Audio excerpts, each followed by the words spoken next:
Hola, ¿cómo están? Les saluda Dominic.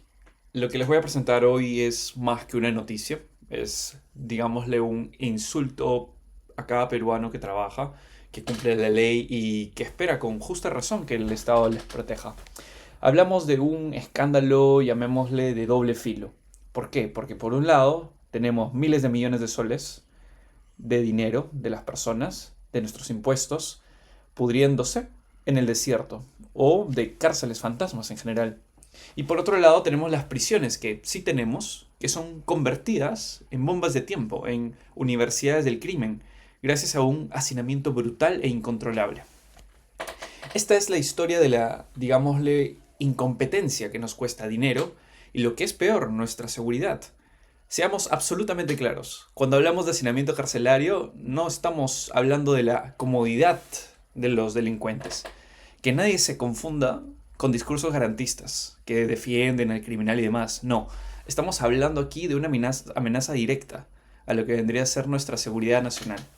Según cifras del propio Instituto Nacional Penitenciario, pueden ver aquí el informe estadístico del 2025, el último que he podido recabar, en el cual nos señala que la situación es catastrófica.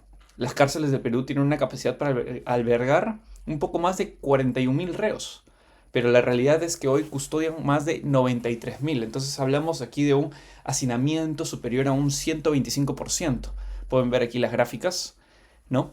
Entonces aquí también señalan algo muy importante en esto. Aparte de que la mayoría es hombre de los que están hacinados, hay algo súper importante. Es que, según el jefe del Instituto Nacional Penitenciario, Iván Paredes, en ese momento, reconoció la grave situación en una entrevista que tuvo con RPP, en el cual revela que un solo agente debe vigilar hasta 500 internos. Entonces hablamos aquí de una cifra que supera ampliamente un estándar internacional, en el cual recomiendan 30 para un solo custodio. ¿Y qué significa esto que estoy señalando en la práctica? Significa pues que el Estado ha perdido el control. Eso ya lo sabemos. Significa que los penales no son centros de reclusión, son centros de operaciones del AMPA. Desde estos espacios sobrepoblados y caóticos, donde es imposible ejercer una vigilancia, imagínense, 1 para 500, se planifican secuestros, se ordenan lo que ahora sabemos que está de relevancia, las extorsiones, y se dirige también el narcotráfico. Entonces, cada sol no se invierte en infraestructura decente. Es un sol que subsidia en realidad al crimen organizado. Mientras el delincuente vive en un entorno donde la ley no existe, donde él es el que impone las reglas, el ciudadano de a pie vive con miedo en las calles. Es una inversión total de los valores. ¿Entendido? Es donde el Estado, con su negligencia, está protegiendo un ecosistema, digámosle, criminal. Ahí encontramos un ecosistema criminal, en lugar de proteger a las familias peruanas. Y bueno, hablemos del tema puntual, las cárceles fantasmas por todo el país. La indignación se convierte en furia cuando vemos la solución que se nos ofreció y el caso más vergonzoso es el del megapenal de Ica.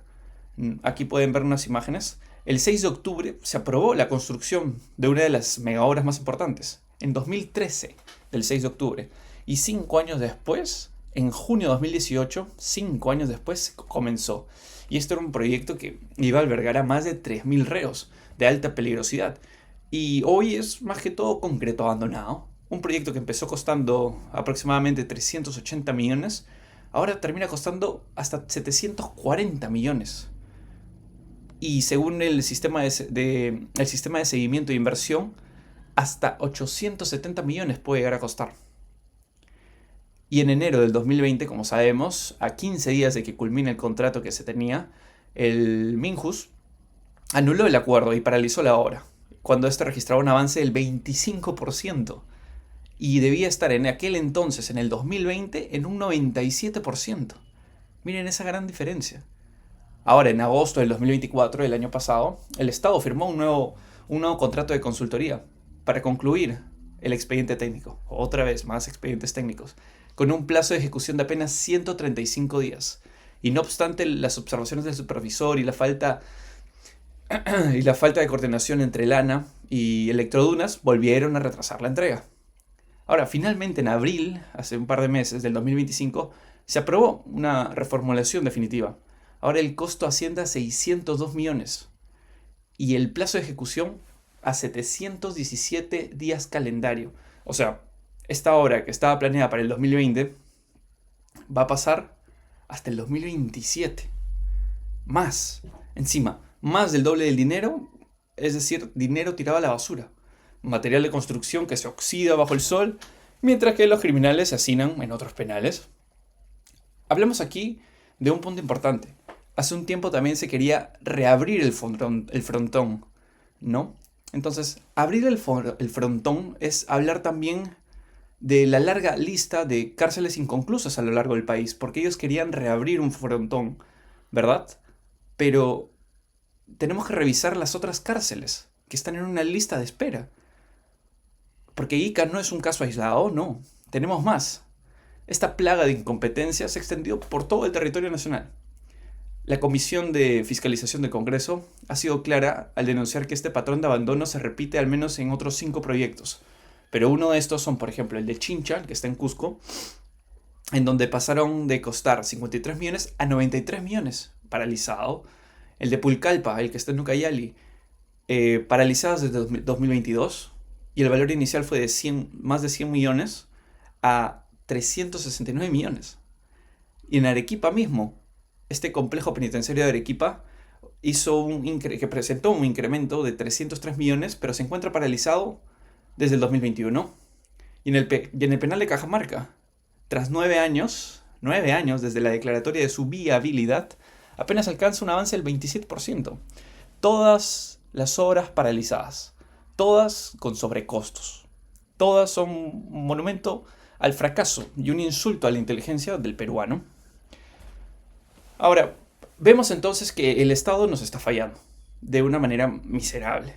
Falla en castigar al delincuente, falla en administrar los recursos, falla en su deber básico, garantizar nuestra seguridad. Cada día que una de estas obras está paralizada, el crimen organizado gana más poder. Cada sol que desperdiciamos, que desperdiciamos es un sol, ¿no?, que se le roba a la Policía Nacional, por ejemplo, para su equipamiento, o a las Fuerzas Armadas para el control fronterizo, a la justicia para una que sea célere y efectiva. Desde esta tribuna yo exijo respuestas y, más importante, exigimos, en realidad todos los peruanos, esta voluntad general exige una acción, ¿verdad? No queremos más diagnósticos, no queremos más promesas vacías de ministros de turno, no, queremos máquinas trabajando, queremos ver las celdas terminadas, queremos ver delincuentes peligrosos donde deben estar. Y ellos deben de estar aislados, controlados y pagando una deuda para con la sociedad. Se necesita una mano dura, pero lo que más se necesita es gestión. Y se necesita, por encima de todo esto, amor por el Perú. Y respeto. Y respeto por el ciudadano que cumple la ley, como cada uno de nosotros. Porque la paciencia, señores, se acabó. ¿Entendido? Es algo muy vital. Algo muy vital la gestión, el desenvolvimiento, el querer hacer, el promover, el por qué está paralizado. Ok, seguimos esto aparte, pero continuamos con la obra. Todo tiene que funcionar rápidamente y tiene que parar de una vez. Todos esos problemas, estas paralizaciones, tienen que moverse a un lado y tienen que continuarse con el trabajo. Muchas formalidades, muchos expedientes, y hace que todo, en lugar de ser célere, se aplace y tome más tiempo. Y como se podrán dar cuenta con las cifras que tenemos, perdón, por acá, esto del hacinamiento es un caos, que ya lleva muchísimos años. Entonces, ¿por qué esperar más? ¿Por qué no actuar ahora? Y es algo que considero el presidente que tome ahora la batuta debe tomar mucha consideración en esto. Porque uno de los principales problemas en esta sociedad peruana es el crimen.